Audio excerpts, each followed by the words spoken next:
जय जोहार आप सभी को।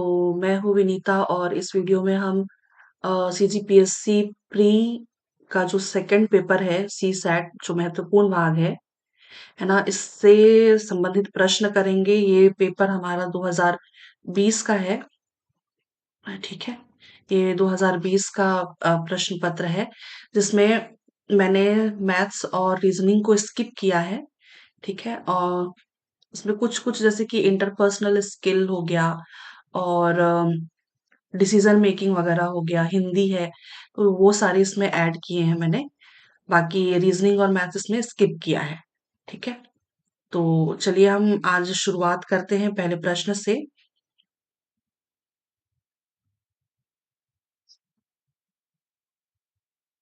आज का हमारा पहला प्रश्न है। ठीक है, तो चलिए देखते हैं। स्थिति को पढ़िए और उपलब्ध कराए गए विकल्पों में से सर्वश्रेष्ठ का कार्रवाई को चुनाव कीजिए। आपके वरिष्ठ अधिकारी ने आपको 2 दिनों के भीतर एक विषय पर प्रस्तुति देने के लिए कहा है।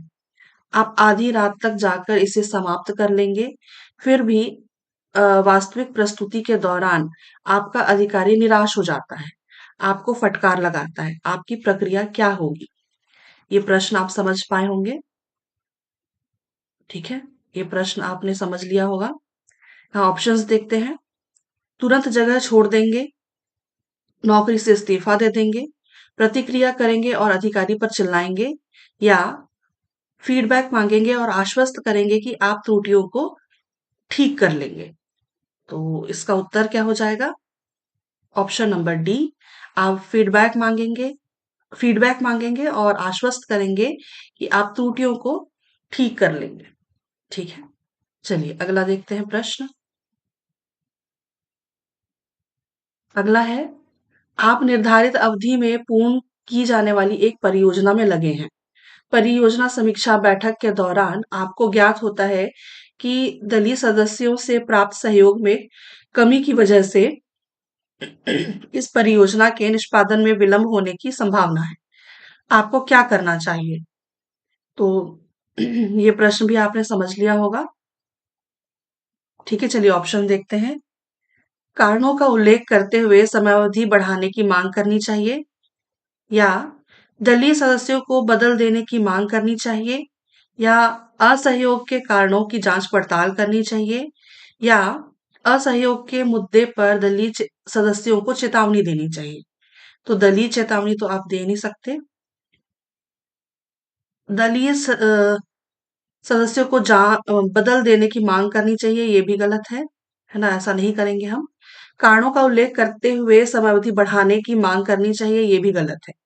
आपको क्या करना पड़ेगा? असहयोग के कारणों की जांच पड़ताल करनी चाहिए। इसका उत्तर हो जाएगा ऑप्शन नंबर सी, असहयोग के कारणों की जांच पड़ताल करनी चाहिए। चलिए अगला देखते हैं। अगला प्रश्न है, परिस्थिति का अध्ययन कीजिए और दिए गए विकल्पों में से किए जाने वाले कार्य को चुनिए। चलिए देखते हैं, पहला इसमें जो प्रश्न दिया हुआ है।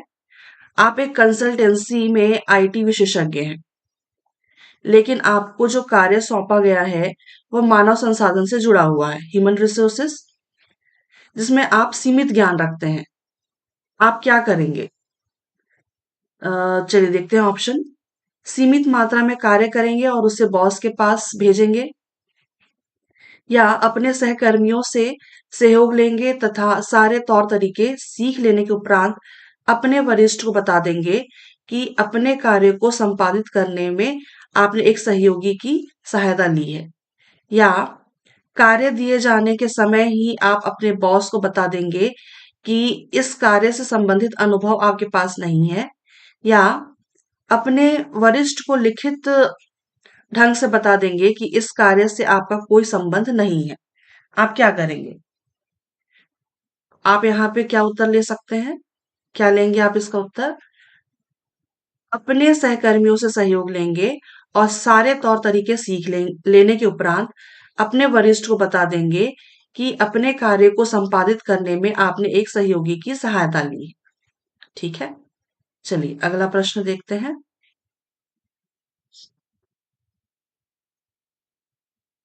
अगला है, आप एक कारखाना के मालिक हैं। एक दिन में कारखाने में शोरगुल होने लगी तथा आपको बताया गया कि 2 मजदूरों पर लोहे की एक छड़ गिर गई है। वे लोग बुरी तरह से घायल हो गए हैं तथा आपके शरीर से खून बह रहा है। सभी लोग आतंकित हैं। आपको क्या करना चाहिए? देखते हैं ऑप्शन। परिस्थिति को संभालने हेतु पुलिस को बुला लेंगे, या मजदूरों से कहना चाहिए कि वे लोग अपने-अपने काम पर ध्यान दें, या मजदूर संघ के नेता को बुलाकर उसके साथ इस विषय में विचार विमर्श करेंगे, या घायल मजदूरों की तत्काल चिकित्सा की व्यवस्था करनी चाहिए। तो यहाँ पे स्वाभाविक सी बात है ना? अगर कोई घायल है तो हम उसको तुरंत उसका इलाज कराना चाहेंगे, है ना? तो इसका उत्तर हो जाएगा, घायल मजदूरों की तत्काल चिकित्सा की व्यवस्था करनी चाहिए। ठीक है? चलिए अगला हम देखते हैं। तत्सम शब्द अप्सरा का छत्तीसगढ़ी तद्भव रूप क्या है? तो अप्सरा का छत्तीसगढ़ी तद्भव रूप हो जाएगा अप्सरा। ठीक है? अप्सरा।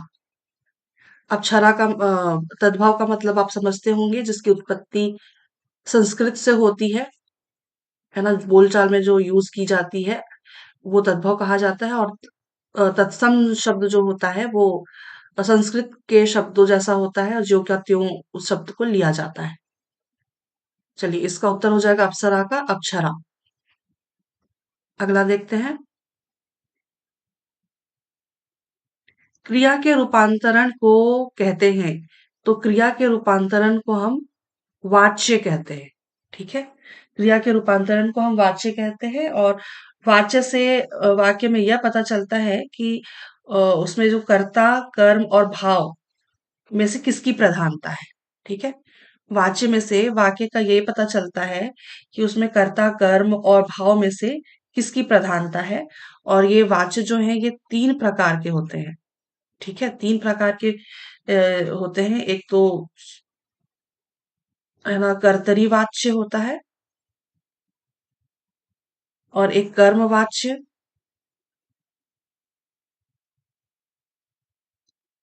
और एक होता है भाववाच्य। भाववाच्य। ठीक है? तो क्रिया के रूपांतरण को हम क्या कहते हैं? वाच्य कहते हैं। चलिए अगला देखते हैं। सकर्मक क्रिया है, तो सकर्मक क्रिया क्या है? पहले तो आप ये समझ लीजिए, आपको पता भी होगा। जो सकर्मक क्रिया है वो है सकर्मक क्रिया का मतलब ये होता है कि जिन क्रियाओं का कार्य मतलब जिन क्रियाओं के कार्य का फल कर्ता को छोड़ करके कर्म पर पड़ता है। कर्ता को छोड़ करके कर्म पर पड़ता है। ठीक है? इसमें जो कार्य होने के लिए कर्म की आवश्यकता नहीं पड़ती। ठीक है? इसमें जो कार्य हो रहा है उसमें कर्म की आवश्यकता नहीं पड़ती। जैसे कि इसमें उत्तर ये हो जाएगा, बबीता रोटी खा रही है। तो ये जो है ये सकर्मक क्रिया है। बबीता क्या खा रही है? तो यहाँ पे खाना जो है, खाना ये क्रिया है। खाना ये क्रिया है ना? और खाने के लिए जो कर्म यानी कि रोटी है ना, इसकी आवश्यकता पड़ रही है। इसीलिए ये सकर्मक क्रिया है। चलिए बाकी ऐसे ऑप्शंस में ऐसा कुछ नहीं है ना? तो इसलिए इसका उत्तर हो जाएगा बबीता रोटी खा रही है। अगला देखते हैं। ओहर क्या है? तो ओहर सर्वनाम है। ओहर का मतलब वह होता है ना? छत्तीसगढ़ी में हम वह को ओहर कहते हैं। और ये जो सर्वनाम है वो कौन सा सर्वनाम होगा? यहाँ पे लिखा हुआ है सर्वनाम, बट ये कौन सा सर्वनाम होगा? ये हो जाएगा निश्चयवाचक सर्वनाम। है ना? ये निश्चितता बता रहा है ना? वह जो है वो निश्चितता बताता है। जैसे किसी व्यक्ति या वस्तु का निश्चित होने का बोध होता है ना? वह से। इसीलिए निश्चयवाचक सर्वनाम है ओहर। चलिए अगला देखते हैं। इसमें इनमें से देशज शब्द कौन सा है? देशज सब शब्द जो है ये टपरा है ना? दीपक, आम, गमला ये सब तो नहीं है। गमला जो है ये विदेशज है। गमला ये विदेशज शब्द है। आम और दीपक ये तद्भव है।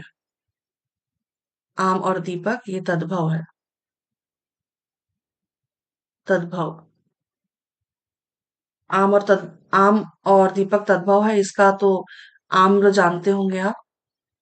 और दीपक को क्या कहते हैं? दीपक को मेरे ख्याल से इसका तद्भव आप सॉरी तत्सम आप को मालूम होगा तो बताइएगा, ठीक है। और ये तो टपरा आप जानते होंगे, ये देसी वो है ना, शब्द है, देशज। तो टपरा जैसे कि वो टपरी वगैरह नहीं होता है जी, टपरी हम टपरी कहते हैं जनरली। छोटा छोटा सो झोपड़ी ठेला टाइप का जो होता है, वो है ये टपरा, टपरी, हम इसको टपरी के नाम से जानते हैं। चलिए अगला देखते हैं। जुठर्रा विशेषण शब्द का भेद है। जुठर्रा गुणवाचक विशेषण है। गुण को बता रहा है जुठर्रा। जानते होंगे जुठर्रा क्या होता है? झूठ बोलने वाला। ठीक है, अगला देखते हैं। इनमें से द्वंद्व समास का उदाहरण कौन सा है? तो यहाँ पे द्वंद्व समास जो आपको दिख पा रहा होगा, ये बड़ा सुहारी द्वंद्व समास का उदाहरण लग रहा है, क्योंकि बड़ा भी एक स्वतंत्र पद है और सुहारी भी स्वतंत्र पद है। बड़ा तो आप सभी जानते होंगे और सुहारी भी आप सभी जानते होंगे। सुहारी पूरी को कहते हैं छत्तीसगढ़ी में, पूरी। ठीक है, पूरी जो विशेष अवसरों पर बनाई जाती है, अवसरों पर मीठा भी होता है, नमकीन भी होता है। और बड़ा तो आप सभी जानते ही होंगे। बड़ा अ, बड़ा भजिया जी, वो बड़ा अ, उड़द की दाल और चावल का बनता है जो, है ना? तो बड़ा और सुहारी, इसका जो विग्रह होगा, समास विग्रह, वो होगा बड़ा और सुहारी, है ना? ये द्वंद्व समास का उदाहरण है। और ये त्रिलोक जो है, ये त्रिलोक तीन लोक के समूह इसका समास विग्रह होगा। और ये द्विगु समास होगा। द्विगु समास। त्रिलोक तीन लोक के समूह को द्विगु, ये त्रिलोक जो है तीन लोक के समूह, द्विगु समास। और त्रिलोचन हो जाएगा ये बहुब्रीहि समास। बहुब्रीहि बहुब्रीहि समास। और राउत नाचा, यानी कि राउत मन के नाचा, है ना? राउत मन के नाचा, ये हो जाएगा तत्पुरुष समास। ये तत्पुरुष समास, राउत मन के नाचा, राउत नाचा यानी कि राउत मन के नाचा, तत्पुरुष समास। इसका सही उत्तर हो जाएगा। द्वंद्व समास का उदाहरण कौन सा है? बरा औ सुहारी, बरा सुहारी। ठीक है, चलिए अगला देखते हैं।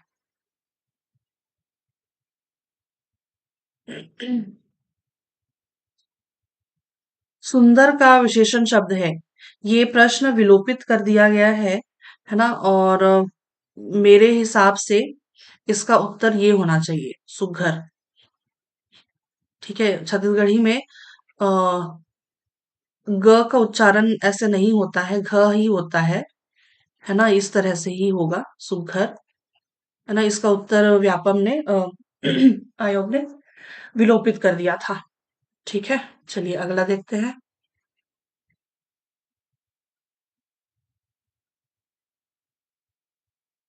अगला है निम्नलिखित में से छत्तीसगढ़ी देशज शब्द क्या है?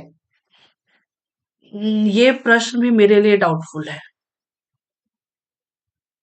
ये प्रश्न भी मेरे लिए डाउटफुल है। क्यों? क्योंकि हम हाँ, हम देशज में मधुरस भी को भी लेते हैं, है ना? मधुरस का मतलब शहद, आप जानते होंगे, शहद, है ना? कहीं कहीं पे मैंने इसका आंसर मधुरस देखा है। कहीं-कहीं पे इसका आंसर मैंने स्त्री भी देखा है। स्त्री मतलब वो आयरन वाला जिससे हम प्रेस करते हैं ना, वो वाला स्त्री। और एक जगह मैंने आंसर ये भी देखा सै सैकई सैकई। इसका मतलब भी मुझे नहीं मालूम है कि ये होता क्या है। तो तो देशज शब्द जो है यहाँ पे आप को मालूम होगा तो मुझे बताइएगा, क्योंकि यहाँ पे एक जगह मैंने आंसर मधुरस देखा, एक जगह आंसर मैंने स्त्री देखा और एक जगह मैंने सेकई देखा है। ठीक है? तो चलिए अगला प्रश्न करते हैं। बोकरा छेरी के में कौन सा समास है? तो बोकरा छेरी में द्वंद्व समास है। इसका उत्तर होगा द्वंद्व समास। इसका समास विग्रह क्या होगा? बोकरा औ छेरी। बोकरा औ छेरी। ठीक है? चलिए अगला देखते हैं। भाषा वैज्ञानिकों ने हिंदी भाषा को कितनी उपभाषाओं में बांटा है? इसका उत्तर याद रखिए, 5 भाषाओं में। 5 भाषाओं में बांटा है भाषा वैज्ञानिकों ने हिंदी को। ठीक है? कौन-कौन सी 5 भाषाएं हैं? तो मैं आपको बता देती हूँ यहाँ पे। 5 भाषाएं हैं। ठीक है? एक तो आप पश्चिमी हिंदी है एक, एक पूर्वी हिंदी है और एक है राजस्थानी, एक है बिहारी, राजस्थानी बिहारी और एक है पहाड़ी। ठीक है? तो इसमें बाकियों का वर्गीकरण, इसमें और भी वर्गीकरण है और भी भाषाएं आती हैं इसके अंदर अंतर्गत, है ना? लेकिन आप सिर्फ पूर्वी हिंदी को याद रखिए, क्योंकि इससे ही प्रश्न बनते हैं, है ना? और जो हमारा जो छत्तीसगढ़ी है पूर्वी हिंदी के ही अंतर्गत आता है। ठीक है? ये कई सारे प्रश्न हमने किए हुए हैं इस प्रकार के। तो जो हमारा जो छत्तीसगढ़ी है, पूर्वी हिंदी को भी 3 भागों में बांटा गया है। एक तो अवधी, बघेली और छत्तीसगढ़ी। ठीक है? तो बाकी सारे अ, भाषाओं का उपभाषाओं को याद रखने की जरूरत नहीं है। आप बस याद रखिए पूर्वी हिंदी। ठीक है? पूर्वी हिंदी के अंतर्गत अवधी, बघेली, छत्तीसगढ़ी। तो भाषा वैज्ञानिकों ने हिंदी भाषा को 5 उपभाषाओं में बांटा है। ठीक है? चलिए अगला देखते हैं। अगला प्रश्न है, वह बालक रोता है। तो वह बालक रोता है वाक्य में वह शब्द क्या है? तो वह शब्द जो है वह तो जी सर्वनाम है ना? तो इसलिए इसका उत्तर हो जाएगा इनमें से कोई भी नहीं, है ना? इसका उत्तर हो जाएगा इनमें से कोई नहीं, क्योंकि वह जो शब्द है ये सर्वनाम है। ठीक है? और कौन सा सर्वनाम है बोलने से? अन्य पुरुष, अन्य पुरुष, अन्य पुरुष सर्वनाम है। ठीक है? चलिए अगला देखते हैं। नाग शब्द का एक अर्थ होता है सर्प। इस शब्द का दूसरा अर्थ क्या होता है? तो ठीक है, आपने कभी न्यूज़पेपर में वर्ग पहेली या शब्द सागर जैसा भरा होगा। अगर आप नहीं भरते हैं तो आप भरना स्टार्ट कीजिए, क्योंकि इससे पर्यायवाची, समानार्थी और अन्य अनेकार्थी टाइप के जो शब्द होते हैं ना, वो उसमें शब्द सागर और वर्ग पहेली जैसे भरने में बहुत आसानी होती है। आपका वो स्ट्रांग होता है। मैंने कहीं पे ऐसा ही कुछ शब्द देखा था काफी टाइम पहले। तब मैंने इसका आंसर देखा था हाथी। ठीक है? इसका उत्तर भी यही होगा, हाथी। और भी नाग शब्द के और भी अर्थ होते हैं, मतलब नाग के और भी अर्थ निकलते हैं। तो अब इसका लॉजिक मुझे नहीं मालूम है ना? इसका लॉजिक क्यों इसको हाथी लिया है, नाग को हाथी क्यों कहते हैं, तो इसका लॉजिक मुझे नहीं मालूम है। बट इसका उत्तर है हाथी। और इसके अलावा भी है, जैसे कि नाग को और भी नाग के और भी अर्थ निकलते हैं, जैसे कि एक अर्थ निकलता है बादल। मैं हिंदी में मेरा फोटे नहीं है। अ, मैंने इसमें कोई पीएचडी नहीं करी हुई है, बट कहीं कहीं पे जैसे कि वही शब्द सागर वगैरह हो गया, वर्क पहले वो मैं भरती रहती हूँ। तो लॉजिक मुझे नहीं मालूम है कि इसका इसके पीछे क्या लॉजिक है, बट इसका और भी अर्थ है इनके नाग के। एक तो बादल हो गया, एक पहाड़ या पर्वत, है ना, पहाड़ या पर्वत भी इसका एक अर्थ लिया जाता है। और एक रांगा, है ना, वो धातु वाला रांगा। और एक शीशा भी इसका अर्थ लिया जाता है, शीशा। ठीक है। तो इसके और भी अर्थ है नाग के, बादल, पर्वत, रांगा, शीशा, सर्प के अलावा। और इसका उत्तर हो जाएगा यहाँ पे हाथी। चलिए अगला हम देखते हैं। हिंदी में प्रयुक्त होने वाले संस्कृत के मूल शब्दों को क्या कहा जाता है? बहुत सिंपल सा प्रश्न है ये, इसका उत्तर हो जाएगा तत्सम। अगला देखते हैं। मूक का सही विलोम शब्द क्या होगा? मूक का मतलब होता है गूंगा, है ना, जो बोल नहीं सकता, है ना, बोल नहीं सकता, उनको हम मूक कहते हैं। और जो बहुत ज्यादा बोलता है ना, तो उसको हम वाचाल कहते हैं। तो मूक का जो सही विलोम होगा वो वाचाल होगा। चलिए अगला हम देखते हैं। निम्नलिखित में से कौन सा शब्द शुद्ध है? ये बिल्कुल भी शुद्ध नहीं है, ये भी बिल्कुल शुद्ध नहीं है, ये भी बिल्कुल शुद्ध नहीं है। निर्जीव इस तरह से लिखा जाता है, निर्जीव। ठीक है। तो ये उसका उत्तर हो जाएगा ऑप्शन नंबर सी। अगला देखते हैं। निम्नलिखित में से किस वर्ण का उच्चारण तालु से होता है? हम्म, इसका उच्चारण, हालांकि ये वाला शक्कर वाला जो श है, इससे होता है तालु से। मैं आपको एक स्लाइड दिखाती हूँ। जब मैं पढ़ती थी, तब मैंने ये किसी कोचिंग इंस्टीट्यूट से ही ये अपने लिए बना करके रखा। थोड़ा सा फेड हो गया है, इसको मैंने दीवार में बकायदा चिपका के रखा हुआ है याद रखने के लिए। आप चाहे तो ये देख सकते हैं, एक बार पढ़ लीजिए।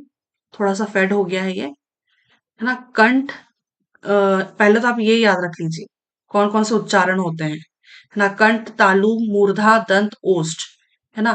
और कंठ में जो आते हैं वो क वर्ग के, है ना, क से, यानी कि क ख ग घ, है ना।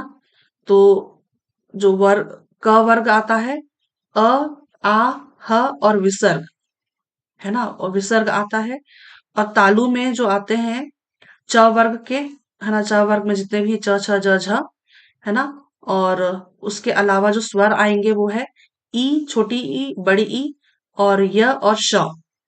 ठीक है, य और श, शक्कर वाला। फिर मूर्धा में आएंगे ट वर्ग, ट ठ ड ढ, और फिर पेट कटाशा वाला श, और ऋषि वाला री और र। और दंत में आएंगे त वर्ग, त थ द ध, है ना, वो वाला वर्ग पूरा।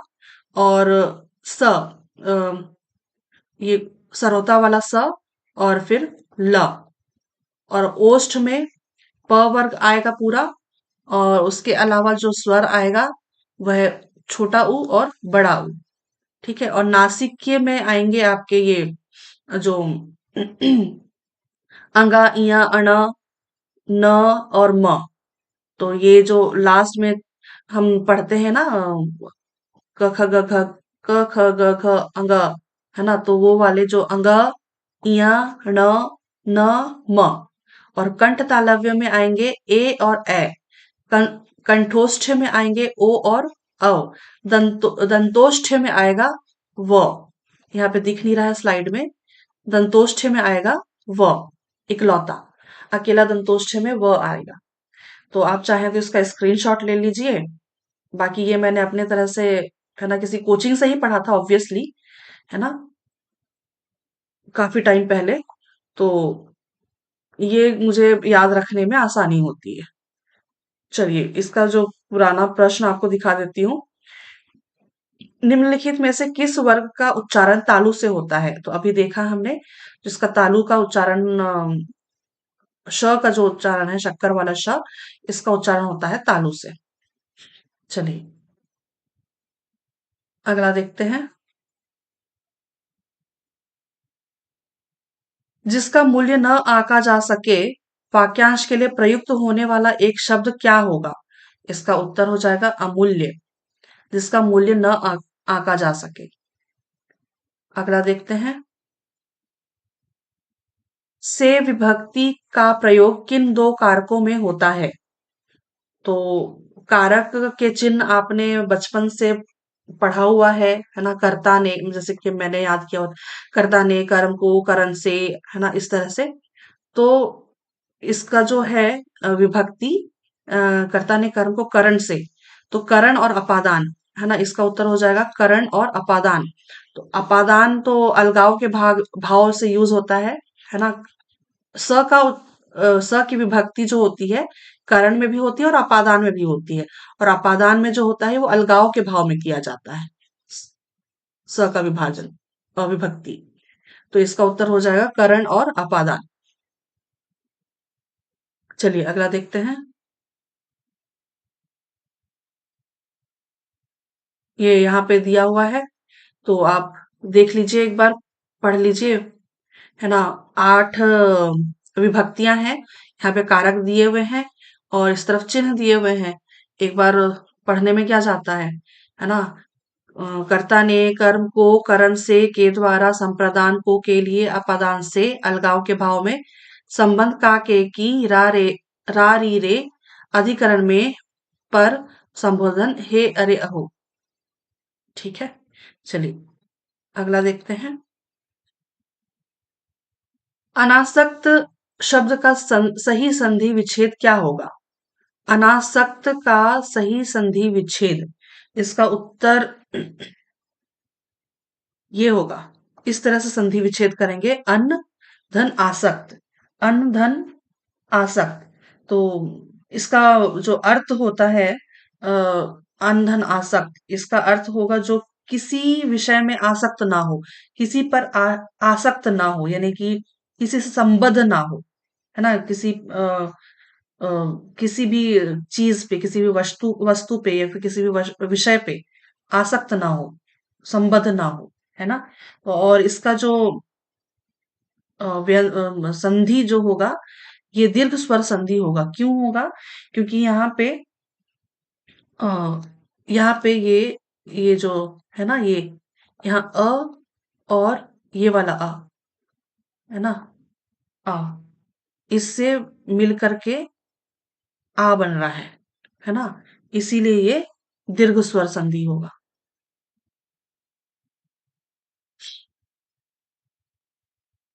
ठीक है, तो इसका सही अ, विच्छेद जो है ये है ऑप्शन नंबर सी, अंधन आसक्त। ठीक है, चलिए अगला देखते हैं। गृह गृह कलह का शब्द का सही समास विग्रह क्या होगा? तो गृह कलह का मतलब होता है गृह में कलह, घर में कलेश। गृह में कलह, इसका सही उत्तर हो जाएगा, समास विग्रह इसका ये हो जाएगा। क्यों होगा? क्योंकि इसका समास अगर विग्रह करेंगे तो गृह में कलह, ये यहाँ पे पूर्व पद और ये उत्तर पद, है ना? इसके बीच में जो ये म है, इसका लोप हो रहा है ना? ये लोप हो रहा है ना? और ये म जो है, अभी हमने जो कारक रचना देखी, है ना? तो कारक में जो में है, ये अधिकरण में आता है ना? अधिकरण, अधिकरण, है ना? में का जो चिन्ह है, अ, अधिकरण में जो में, अधिकरण में जो चिन्ह होता है वो में का होता है। ठीक है, कारक जो है वो में है, इसीलिए अधिकरण हो जाएगा। तो अधिकरण तत्पुरुष, तत्पुरुष, अधिकरण तत्पुरुष समास। यहाँ पे में लोप हो रहा है ना? गृह में कले, तो यहाँ पे में का लोप हो रहा है, तो में जो है वो अधिकरण में आता है ना? इसीलिए अधिकरण तत्पुरुष समास। इसका सही उत्तर हो जाएगा गृह में कलह। चलिए अगला प्रश्न देखते हैं। खेत रहना मुहावरे का सही अर्थ क्या है? खेत रहना मुहावरे का मतलब होता है शहीद होना। ठीक है, चलिए अगला देखते हैं। नव वर्ष मंगलमय हो किस प्रकार का वाक्य है? नव वर्ष मंगलमय हो ये इच्छावाचक वाक्य है। ठीक है, यहाँ पे इच्छा की कामना का बोध हो रहा है, इसीलिए इसका उत्तर हो जाएगा इच्छावाचक वाक्य। अगला प्रश्न देखते हैं। हिंदी साहित्य का इतिहास लिखने वाले प्रथम लेखक कौन थे? हिंदी साहित्य का इतिहास हिंदी साहित्य का इतिहास लिखने वाले गारसा द तोसी, है ना, इसका उत्तर हो जाएगा गारसा द तोसी। इन्होंने 1839 में 1839 में ये बुक लिखी थी, हिंदी साहित्य का इतिहास, और फ्रेंच में लिखी थी। ठीक है, फ्रेंच में लिखी थी ये किताब। ठीक है, और चलिए अगला देखते हैं। उससे दौड़ा नहीं जाता वाक्य में कौन सा वाच्य है? उससे दौड़ा नहीं जाता, इसमें क्लियरली दिख रहा है ये भाववाच्य होगा, है ना, क्योंकि दौड़ा नहीं जा रहा है उससे, तो दौड़ना, नहीं दौड़ पा रहा है वो, है ना, तो वो भाव व्यक्त कर रहा है, मतलब भाव दिख रहा है यहाँ पे, क्योंकि वो दौड़ नहीं पा रहा है। दौड़ना क्या हो गया? क्रिया हो गया। दौड़ना क्रिया हो गया, और ये जो नहीं, है ना, ये उसका भाव को व्यक्त कर रहा है ना, ये उसका भाव को व्यक्त कर रहा है। ठीक है, तो यहाँ पे भाव की प्रधानता है, इसीलिए भाववाच्य वाक्य है ये। ठीक है, चलिए अगला देखते हैं। निम्नलिखित में से कौन सा शब्द पुल्लिंग है? तो पुल्लिंग शब्द यहाँ पे पहचानना है हमें, तो इसका उत्तर होगा व्यय। व्यय पुल्लिंग शब्द है। कैसे? हम, अगर आपको स्त्रीलिंग पुल्लिंग पहचानना है ना जी, तो एक छोटा सा मेरा तरीका है, जैसे मैं पहचानती हूँ स्त्रीलिंग पुल्लिंग। जैसे कि हम बात, है ना, तो हम इसको इसके सामने जैसे कि हम ये कहते हैं ना, मेरी बात, मेरी बात, मेरी, उसकी बात, है ना, इस तरह से हम पहचानते हैं। मेरी बात, उसकी बात। और रात में भी हम काला रात तो नहीं बोलते हैं, काली रात कहते हैं, या पिछली रात, पिछला रात भी नहीं बोलते हैं, पिछली रात कहते हैं। तो अ, है ना, ये री, की, या रा, का, जो है ना पुरुष के लिए और महिलाओं के लिए यूज होता है ना, री, की, है ना, इस तरह से।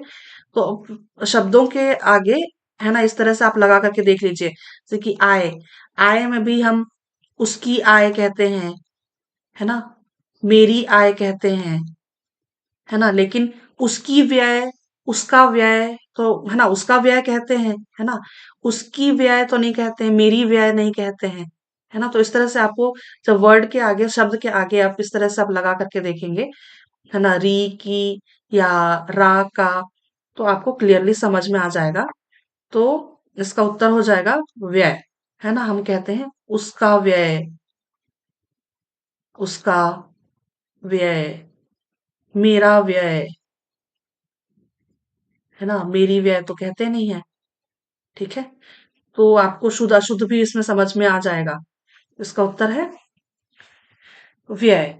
तो यहाँ पे आज का प्रश्न हमारा समाप्त होता है। ठीक है, चलिए फिर हम किसी और वीडियो में मिलेंगे। मैं फिर वही सी सैट का ही कोई पेपर लेकर के आऊंगी, और इसके अलावा मैं हिंदी का कोशिश कर रही हूँ कि हिंदी का भी प्रैक्टिस हो जाए। तो हिंदी के लिए भी मैं कोशिश करूंगी कि एक दो दिन में उसके लिए भी वीडियो बनाऊं। तो जब तक नहीं होता है तब तक तो, हिंदी के लिए जब तक नहीं हो पा रहा है तब तक हम पीवाईक्यूज ही देखेंगे, जो है ना पिछले एग्जाम्स में पूछे गए हैं। तो चलिए यहाँ तक है आज का वीडियो। तब तक मैं मिलती हूँ आपसे फिर किसी वीडियो में। तब तक के लिए आप सभी को धन्यवाद, शुक्रिया और आभार।